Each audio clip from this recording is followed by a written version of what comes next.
In today's video, I'm going to show you how you can log out of your Roblox account on your mobile app. So if you want to log out of your Roblox account on the mobile app on Android or iOS, all you simply need to do is first of all obviously head over to Roblox.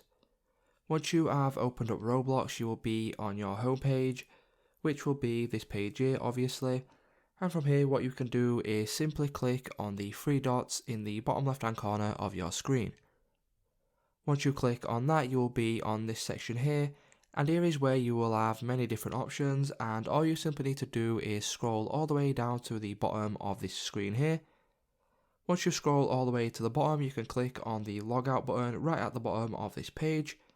Click on logout and then select logout again to confirm it. And then there you go guys, you will now be logged out of your Roblox account on Android or iOS.